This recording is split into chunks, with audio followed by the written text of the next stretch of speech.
அங்கே காந்தாரா, இங்கே கங்குவா, அங்கே கேஜிஎஃப், இங்கே தக் லைஃப், அங்கே பாகுபலி, இங்கே விஜயோட புலி.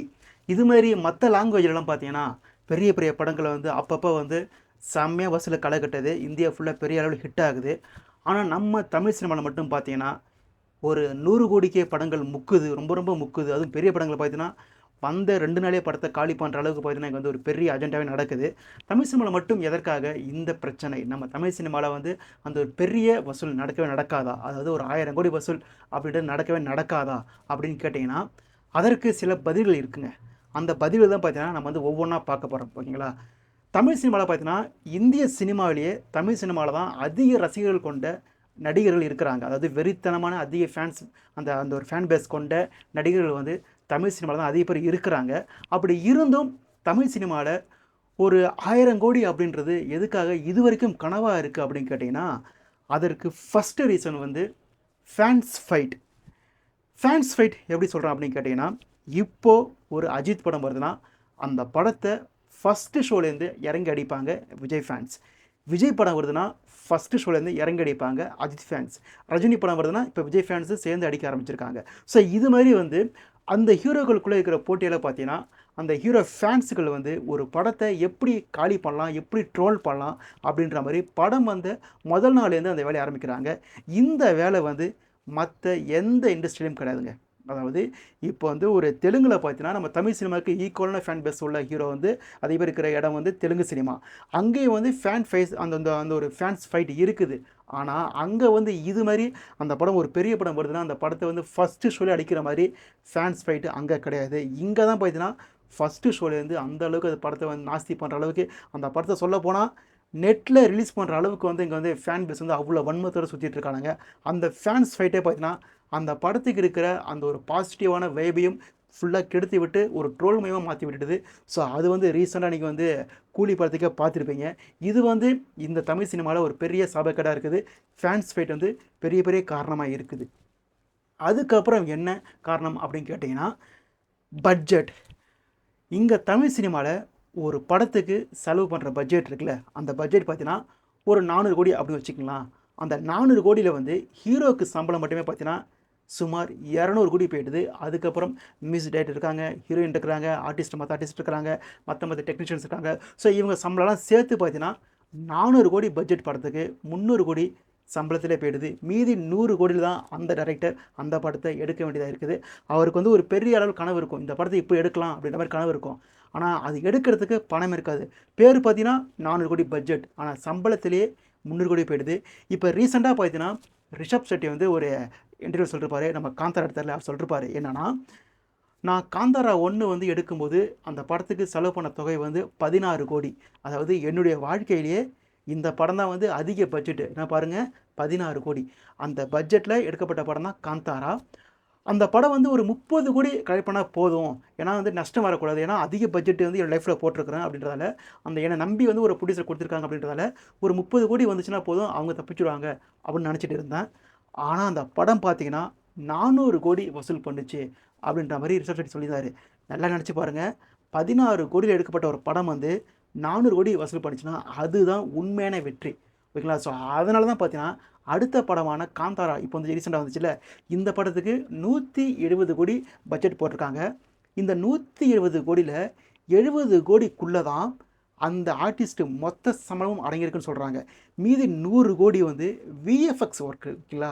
அந்த விஎஃப்எக்ஸ் ஒர்க்கு மற்ற ஒர்க்கு எல்லாம் சேர்த்து வந்து 100 கோடி செலவு பண்ணிருக்காங்க.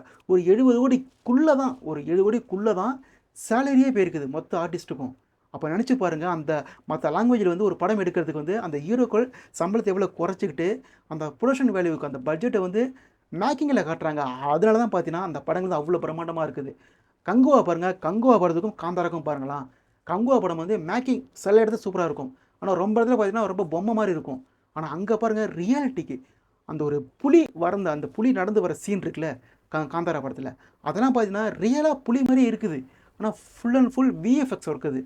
ஸோ அந்த அளவுக்கு வந்து அங்கே வந்து பட்ஜெட்டுக்கு வந்து படத்துக்கு செலவு பண்ணுறாங்க, மேக்கிங் செலவு பண்ணுறாங்க. ஆனால் இங்கே வந்து ஹீரோக்குள்ளே சம்பளமே 75% போகிறதால மீதி 25% தான் அந்த மேக்கிங் பண்ணுறதால இங்கே அந்த ஒரு பிரம்மாண்டம் கதைக்குள்ளே தெரிய மாட்டுது. தேவையில்லாமல் அப்படியே நீங்கள் வந்து காசு கிடச்சா கூட தேவையில்லாமல் பாட்டுக்கு செலவு பண்ணுறது. ஒரு பாட்டுக்கு 5 கோடி 20 கோடி பாட்டே தேவையில்ல. பாட்டு இல்லாமயே படங்கள் ஹிட் ஆகுது. நீங்க காந்தாரா பார்த்தீங்கன்னா, பாட்டு இருக்குது. அந்த பாட்டுலாம் அதிகம் செலவு பண்ணவே இல்ல அவங்க. இங்க தமிழ்ல பார்த்தீங்கன்னா, அந்த பாட்டுக்கு வந்து அப்படி பெரிய அளவுல பிரம்மாண்டமா செலவு பண்ணி, அந்த அளவுக்கு வந்து வேஸ்ட்டா காச வந்து கரியாக்குறாங்க நம்ம தமிழ் சினிமால. அதுக்கப்புறம் என்ன காரணம் அப்படின்னு கேட்டீங்கன்னா, படத்துடைய ஸ்டோரி லைன்ங்க. நம்ம தமிழ் சினிமால வந்து இந்த படம் 1000 கோடி அடிக்கும் அப்படின்னு நம்ம சொன்ன படங்கள ஸ்டோரிலாம் பாருங்களேன். அடி, தடி, வெட்டு, குத்து, கஞ்சா, கடத்தல், போதை இதுதான் இருக்குமே தவிர, வேறு எதுவுமே இருக்காது. நீங்க வந்து இப்போ ஒரு லியோ பாருங்க. லியோ படத்துக்கு ஒரு பெரிய எக்ஸ்பெக்டேஷன் இருந்துச்சு. இந்த படம் வந்து ஒரு 1000 கோடி அடிக்கும்டா அப்படின்ற மாரி போச்சு.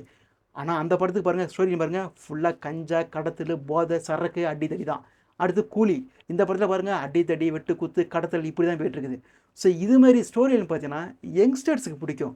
ஆனா மொத்த ஃபேமிலி ஆடியன்ஸ்க்கு பிடிக்குமா அப்படின்றது தான் பெரிய கேள்விக்குறி. ஏன்னா வந்து மத்த லாங்குவேஜ்ல பார்த்தீங்கன்னா, ஒரு வழிபாட்ட காட்டுறாங்க. ஒரு இந்துத்துவ வழிபாடு இருக்குன்னா, அந்த வழிபாட வந்து காட்டுறாங்க. அந்த டிவைன் அந்த ஒரு கடவுள் ஃபீல் வந்து அது குடுத்து அப்படி கூஸ்பம்ப்ஸ் குடுக்குறாங்க. நீங்க காந்தாரா பார்த்தீங்கன்னா, ஃபுல் அண்ட் ஃபுல் வந்து அந்த ஒரு வழிபாடு சம்மந்தப்பட்ட படம் தான் காந்தாரா. அப்படி படம் எடுக்கும்போது எல்லாரும் பார்க்குறாங்க. சின்னவங்கலேருந்து, பெரியவங்கலேருந்து எல்லா மதத்தவரும் உட்காந்து பார்க்குறாங்க. அந்த படத்த என்ஜாய் பண்றாங்க. நீங்க பாகுபலி எடுத்துக்கங்க, ட்ரிபிள் ஆர் எடுத்துக்கங்க, எல்லா படத்தையும் எடுத்துக்கங்க. இந்தியாவில வந்து ஒரு பெரிய அளவு ஹிட்டான படம்லாம் பண்ணலாம். மேக்ஸிமம் வந்து 70% படங்கள் வந்து ஒரு வழிபாடு, ஒரு கடவுள் சம்மந்தப்பட்டது இப்படி தான் இருக்குமே தவிர, அந்த மாரி படங்கள் வந்து மக்கள் விரும்பி பார்க்குறாங்க. ஆனா, அதே மாரி படங்கள வந்து நம்ம தமிழ் சினிமால எடுக்கவே மாட்டாங்க. அப்படி எடுத்தா கூட அத எப்படி காலி பண்ணலாம் அப்படின்ற மாரி, அந்த படத்துக்கு அகைன்ஸ்ட்டா இருக்கிற அஜெண்டா குரூப் இருக்குல்ல, அந்த குரூப் வந்து ஒரு பெரிய அளவுல வந்து ஒரு பிரச்சாரமே பண்ணுவானுங்க. பாருங்க இது வந்து சங்கி படம், பாருங்க இது வந்து ஒரு ஒரு முஸ்லீம் படம், இது வந்து ஒரு கிறிஸ்டின் படம் அப்படின்ற மாரி வந்து ஒரு பெரிய அளவு வந்து ஒரு ஒரு பிரச்சாரத்த பண்ணி அந்த படத்த வந்து எப்படி காலி பண்ணலாம், அந்த படத்துக்கு எதிரா எப்படி வந்து ஒரு இஷ்யூ கிரியேட் பண்ணலாம், அப்படி திங்க் பண்ணி தான் தமிழ் சினிமா வந்து இப்படியே போயிட்டே இருக்குது.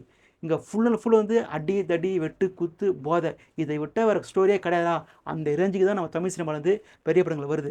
நீங்க புஷ்பா பாருங்க. புஷ்பா படம் வந்து ஒரு கடத்தல் சம்மந்தப்பட்ட படம் தான். அது வந்து ஒரு சந்தன கடத்தல் படம் தான் அது. அந்த படத்துல கூட பார்த்தீங்கன்னா, ஒரு புஷ்பா 2ல வந்து ஒரு ஒரு கோயில் திருவிழால புஷ்பா அந்த அல்லு அர்ஜுன் வந்து ஒரு சாமி வேஷம் போட்டுட்டு ஃபைட்லாம் பண்ணி, அங்க கூட வந்து ஒரு மத வழிபாட உள்ள வச்சு அப்படி தான் பண்ணிருக்காங்க. ஸோ அப்படி இருக்கும்போது அதே மாரி அந்த கதைக்களம் ட்ரிபிள் ஆர் பாருங்களேன். ராமாயண கதை. ராமாயண கதை எல்லாருக்குமே தெரிஞ்ச கதை. அந்த கதைய உள்ள வச்சு தான் அது அத வச்சு தான் அந்த படத்த எடுத்தது. அதே மாரி படங்கள் நம்ம தமிழ் சினிமால வரணும். அப்படி வந்தா தான் தமிழ் சினிமால மொத்த ஆடியன்ஸும் போய் படத்த பார்ப்பாங்க. பொன்னியின் செல்வன் 1 அந்த படத்துக்கு வந்து எதுக்கு வந்து மொத்த பேரும் போய் படத்த பார்த்தாங்க? ஒரு பெரிய ஹிட் அந்த படம். ஓகேங்களா? அந்த படம் வந்து ஒரு பெரிய ஹிட்டு. எதுக்கு பார்த்தாங்கன்னா, அந்த படத்துல வந்து அடி, தடி, வெட்டு, குத்து எதுவுமே கிடையாது. அது வந்து ஒரு புராண கதை வந்து ஒரு ஒரு அரசர் காலத்து படம் அப்படின்லாம் மக்கள் வந்து போய் படத்த பார்க்குறாங்க. பார்ட் 2க்கு வந்து ஒரு பெரிய எக்ஸ்பெக்டேஷன் இருந்துச்சு. அத மணிரத்னம் காலி பண்ணிட்டாரு. ஸோ அதனால பார்ட் 2 வந்து சரியா போகலைங்க. ஆனா, நம்ம தமிழ் சினிமால மத்த லாங்குவேஜ்ல குடுக்குற மாரி, அந்த ஒரு மத வழிபாடு, அந்த ஒரு கடவுள் சம்மந்தப்பட்ட படங்கள் நீங்க அ ஒரு முன்காலத்துலலாம் பார்த்தீங்கன்னா, தமிழ் சினிமால வந்து பெரிய அளவுல ஓடுன படங்கள் பார்த்தீங்கன்னா, சாமி படங்கள் ஓடிருக்குது. ஒரு அம்மன், ஒரு ராஜகாளியம்மன், ஒரு ஆடிவெள்ளி, ஒரு துர்கா. ஸோ இது மாரி படங்கள் நெறைய படங்கள் வந்து பெரிய அளவுல ஓடிருக்குது. மக்கள் விரும்பி பார்த்துருக்குறாங்க. அதே மாரி படங்கள் இப்ப குடுங்க. இந்த ஜெனரேஷனுக்கு ஏத்த மாரி காந்தாரா பாருங்களேன். நம்ம ஊர் அம்மன் மாரி தான் காந்தாராவும். சாமி வருது, அழிக்குது அதுதான். அது எப்படி குடுத்துருக்காரு ரிஷப் ஷெட்டி. இந்த காலத்துக்கு ஏத்த மாரி கமர்ஷியலா மேக்கிங் வந்து பிரம்மாண்டமா மிரட்டி, அப்படின்னு ஒரு மாஸ் பண்ட்டாரு. அதே மாரி கதைகள இங்க எடுத்து, அதே மாரி படங்கள குடுங்க. அப்படி குடுத்தா தான் மக்கள் வந்து எல்லாரும் தியேட்டருக்கு வருவாங்க. ஒரு பெரிய அளவுல ஹிட் ஆகும். அத விட்டுட்டு, நான் ரெடி தான் வர்றவா, கஞ்சாவ எடுத்து வரவான்ட்டு, கஞ்சாவ எடுத்து அடிக்கிறது, சரக்கு குத்துறதுன்னா, 3 நாளைக்கு யங்ஸ்டர்ஸ் பார்ப்பானுங்க. அந்த 3 நாள் கழிச்சதுக்கப்புறம் அவனுங்க போயிடுவானுங்க. தியேட்டரும் எம்ப்டியா கிடக்கும். ஃபேமிலி ஆடியன்ஸ் படத்த பார்க்க வரவே மாட்டாங்க. அது வந்து ஒரு பெரிய தொல்ல ஓகேங்களா? ஸோ நம்ம சினிமால ஸ்டோரி லைன் ஒரு பெரிய ஒரு மைனஸா இருக்கு அப்படின்னு தான் சொல்லுவேன். அதுக்கப்புறம் என்னடா தமிழ் சினிமால வந்து மைனஸா இருக்கு அப்படின்னு கேட்டீங்கன்னா, ரிவ்யூவர்ஸ் விமர்சகர்கள் அப்படின்ற பேர்ல இருக்கிற நிறைய எச்சைகள் அப்படின்னு சொல்லலாம். எதுக்காகனா, மனசுக்குள்ள வன்மத்த வச்சுட்டு ஒரு படத்த எப்படி காலி பண்ணலாம்? அவனுங்க விமர்சனங்கள நம்புற அளவுக்கு இங்க மக்கள் இருக்கிறாங்க. அவன விமர்சனம் வந்து நம்பி பார்க்குற அளவுக்கு நம்ம மக்கள் இருக்கிறாங்க. அந்த அளவுக்கு வந்து டியூன் பண்ணி வச்சுட்டானுங்க. ஒரு பெரிய படம் வருதுன்னா, அந்த படத்துக்கு வந்து நீ வந்து பாசிட்டிவா சொல்ல தேவையில்ல. அதுக்கு நெகட்டிவா வந்து அதிகமா வந்து கோவமா இருக்கிறது பரவால்ல. இப்போ உன்னுடைய வீடியோ பார்க்கறதுக்கு வந்து ஒரு 10,00,000 பேர் இருக்கிறான்னா, அப்போ உனக்கு வந்து எவ்வளோ ரெஸ்பான்சிபிலிட்டி இருக்கணும். நீ வந்து அந்த சினிமாவ நம்பி தான் நீ வந்து வாழ்ந்துட்டு இருக்கிற. அப்போ அந்த சினிமா வந்து கவுக்காம நீ வந்து எவ்வளோ ரெஸ்பான்சிபிலிட்டி. அந்த படத்தில வந்து உனக்கு புடிக்கவே இல்லையா? எதனா 1, 2 பாசிட்டிவ் இருக்கும்ல. அத மட்டும் பேசிட்டு இத சரி பண்ணிருக்கலாம் அப்படின்னு சொல்லிட்டு போறது வேற. இந்த படம் ஒன்றுமே இல்லை, இந்த படம் குப்பை, இது முடிஞ்சு போச்சு அப்படின்னு ரிவ்யூ பண்ணிவிட்டு ட்விட்டர்லேயும் ஃபேஸ்புக்லேயும் வந்துட்டு அந்த படத்தை அகைன்ஸ்டாக 3 நாளைக்கு ஃபேன்ஸ் மாதிரி சேர்ந்துக்கிட்டு மீம்ஸ் போட்டுக்கிட்டு இது மாதிரி எச்சங்கள் பண்ணுற வேலைகள் பார்த்தீங்கன்னா அந்த படத்துக்கு ரொம்பவே டவுன் ஆகுதுங்க. இந்த வேலை வந்து அதர் இண்டஸ்ட்ரியில் கிடையாது. நீங்கள் வந்து ஒரு பாகுபலி, நான் சொல்கிறேன், அட்லி எடுத்த ஜவான் படம் வந்துச்சுல, அந்த படம் ஒரு வேளை ஒரு விஜய், ஒரு அஜித், ஒரு சூர்யா, ஒரு ரஜினி, ஒரு கமல் இது மாதிரி அர்ஜுன் நடித்து நம்ம தமிழில் வந்துச்சுன்னா அந்த படம் 200 கோடி கூட கலெக்ட் பண்ணிருக்காது. ஓகேவா? நம்ம தமிழ் சினிமா ஃபேன்ஸ் வந்து அந்த படத்தை வந்து அப்படியே காலி பண்ணிருப்பானுங்க. ஆனால் அங்கே பாருங்கள், ஹிந்தியில் பாருங்கள், 1000 கோடி வசூல். அட்லீஸ்ட் தெரிஞ்சு போச்சு, இவனுங்கள்ட்ட வெளில போயிடணுண்டா, போனாலும் நம்ம வந்து முன்னேற முடியும், நம்ம வந்து ஒரு பெரிய டைரக்டர் அப்படின்ட்டு பேர் அப்படின்னு தெரிஞ்சுட்டு தான் அவர் தமிழ் சினிமாவை தூக்கி கழிச்சிட்டு அங்கே போயிட்டார். அவர் வந்து ஏதோ ஒன்று கிண்டி கொடுத்துட்டாரு. அந்த படம் அங்கே வந்து 1000 கோடி, லாஜிக்லாம் ஒன்றுமே கிடையாது. ஆனால் 1000 கோடி. இங்கே பார்த்தீங்கன்னா ஒரு சின்ன மிஸ்டேக் வந்தால் போதும், உடனே லாஜிக் இல்லை படத்தில், லாஜிக் இல்லை. ஏன்டா விளக்கண்ண, நீ வந்து ஒரு 2.5 மணி நேரம் படம் பார்க்க போகிற, உனக்கு எதுக்கு லாஜிக்கு? லாஜிக்கு வேணால் நீ படமே பார்க்க போகாத. ஒரு சினிமான்றது ஒரு கற்பனை தான். ஓகேவா? ஸோ அது ஒன்றும் பெரிய பிரச்சனை. இங்கே இருக்கிற ரிவ்யூவர்ஸ் வந்து அவங்களுக்கு உள்ள என்ன இருக்குதோ அந்த வன்மத்தை வெளியே கக்கிறதுக்கு அந்த படங்களை யூஸ் பண்ணிக்கிறானுங்க.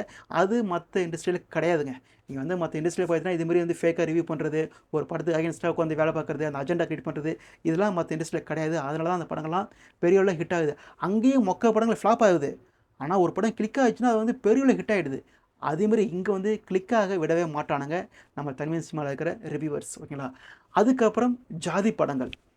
என்னடா சொல்கிற ஜாதி படங்கள் அப்படின்னு கேட்குறீங்கன்னா, இந்தியாவிலேயே வேறு எந்த இண்டஸ்ட்ரியிலும் இந்த அளவுக்கு ஜாதி படங்கள் வந்ததே கிடையாது.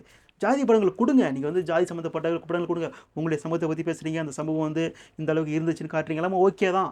நீங்கள் வந்து காந்தாரா படம் பார்த்தீங்கன்னா, காந்தாரா படத்தில் கூட ஒரு அடிமைப்பட்ட இனம் தான், அந்த இனம் வந்து போராடி தான் வந்து வெளியே வந்து அந்த அரசு குலத்தை எதிர்த்து நிற்கிது, அப்படி தான் காட்டிருக்காரு.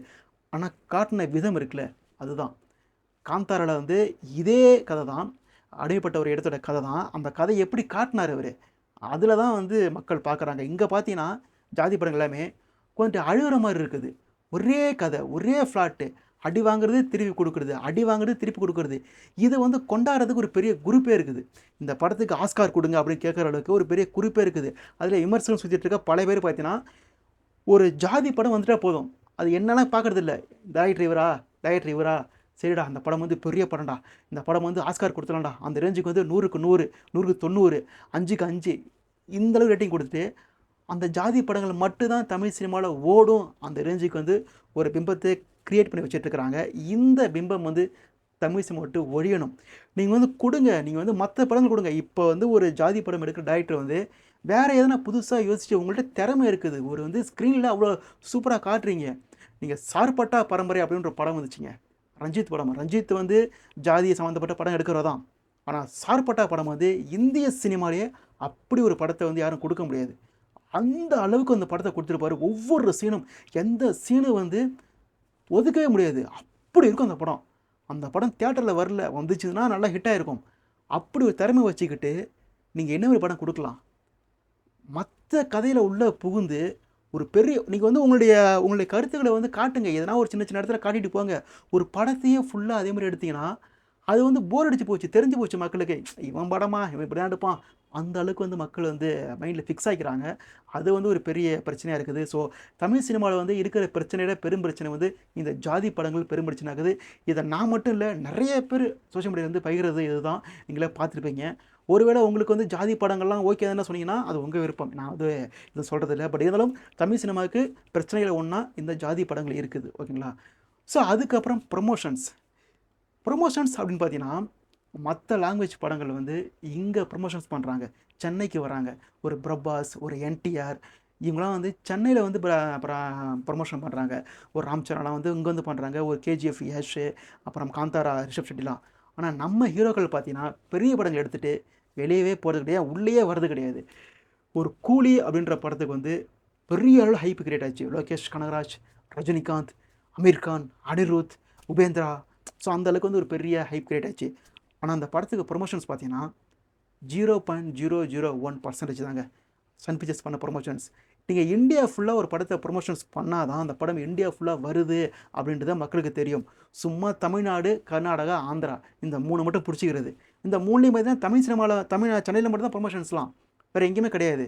ஸோ ப்ரொமோஷன்ஸ் வந்து பெரிய அளவில் கொடுத்தா தான் ஒரு படம் வந்து பெரிய அளவில் ஹிட் ஆகும். அப்படி இல்லைன்னா நீங்கள் கேட்கலாம், டேய் மலையாளத்துலாம் பார்த்தீங்கன்னா ப்ரொமோஷன்ஸ் வந்துச்சு, இப்போ லோக்கா வந்துச்சு, அந்த படம் எந்த அளவுக்கு ஹிட் ஆச்சு, அதெல்லாம் நான் ப்ரொமோஷன் மட்டும்தாங்க அப்படி கேட்கலாம். அங்கே ஹிட் ஆகுதுன்னா அங்கே இருக்கிற ஆடியன்ஸ், அங்கே இருக்கிற ரிவ்யூவர்ஸ் எல்லாரும் அந்த படத்தை வந்து கொண்டாடுறாங்க. அந்த லோக்கா படம் வந்து எதுவுமே இல்லைன்னு சொல்கிறாங்க. லோக்கா படத்தை பார்த்தவங்க இதுக்காக அவ்வளோ ஹைப்னு சொல்கிறாங்க. ஆனால் அந்த படத்தை எப்படி கொண்டாடணும், இங்கே இருக்கிற மக்கள், இங்கே இருக்கிற ஆடியன்ஸை கொண்டாடினாங்களே. ஸோ வந்து ஆடியன்ஸ் தான் பெரிய டிஃப்ரெண்ட். ஆடியன்ஸ் வந்து இங்கே வந்து அந்தளவுக்கு சப்போர்ட் பண்ணல அப்படிங்கும்போது ஒரு படத்துடைய ப்ரொமோஷன்ஸ் வந்து பெரிய அளவில் இருந்தால் தான் அந்த படம் வந்து நிறைய பேருக்கு தெரியும், ரீச் ஆகும். ஓகேங்களா? ஸோ அதுதான் வந்து இந்த தமிழ் சினிமாவுக்கு வந்து இன்னொரு பெரிய பிரச்சனையாக இருக்குது. ஸோ இதுதான் ஃப்ரெண்ட்ஸ், நம்ம தமிழ் சினிமா வந்து உண்மையாக சொல்கிறேன், தமிழ் சினிமாவில் இருக்கிற ஒரு டைரக்டர்ஸ்லாம் பார்த்தீங்கன்னா வேறு எங்கேயுமே கிடையாது. ஷங்கர் பாருங்கள், எந்திரன் படம் 2010, அந்த படம் இது வரைக்கும் இந்திய சினிமாவில் அதேமாரி ஒரு அட்டம்ப்ட், அதேமாதிரி ஒரு மேக்கிங், அந்த story line, screen play, BGM, acting எல்லாமே 100%. அதுமாரி படம் வந்து தமிழ் சினிமா மட்டும் இல்லை, இந்திய சினிமாலே வர முடியாது. அந்த மாதிரி ஒரு டைரக்டர், அவர் என்ன ஆச்சு, இந்தியன் 2 எடுக்கிறாரு. ஸோ அவங்களாம் வந்து நல்ல ஸ்டெப் எடுத்து வேல்பாரி ட்ரை பண்ணுறான்னு சொல்கிறாங்க. அந்த வேல்பாரி வந்து எப்படியாச்சும் நல்ல படமாக எடுத்து கொடுத்துடணும். அப்படி அவர் வந்து அதில் ஒரு 100% படம் எதிர்பார்க்கணும்னு வச்சுக்கலாம், அதில் வந்து ஒரு 80% இருக்குன்னா உடனே அந்த படத்தை காலி பண்ணக்கூடாது. அந்த படத்தை நம்ம தான் கொண்டாடணும். 80% இருக்குல்ல, ஓகேடா அப்படின்னு படத்தை பார்க்கணும். 1% குறைஞ்சா கூட அந்த படத்தை காலி பண்ணுற மாதிரி ஒரு அஜெண்டாவை கிரியேட் பண்ணக்கூடாது. ஸோ எந்திரன் மாதிரி படங்கள்லாம் இப்போ வந்தால் கூட தமிழ் சினிமாவில் ஓடாது, ஃப்ளாப் ஆகிடும். ஏன்னா அந்தளவுக்கு வந்து இங்கே வந்து வன்மம் சூழ்ந்த ஒரு காலநிலை வந்து இங்கே உருவாகிட்டு இருக்குது. நம்ம தமிழ் சினிமாவில் உருவாகி முடிஞ்சிடுச்சு. அந்தளவுக்கு ஃபுல்லாக வன்மமே இருக்குது. ஓகேங்களா? ஸோ இதெல்லாம் ஒழிஞ்சாதான் நம்ம தமிழ் சினிமாவில் முதல் 1000 கோடி வசூல் வரும். அதுவரை நமக்கு கடைசி வரைக்கும் இப்படி தான் நிலமை.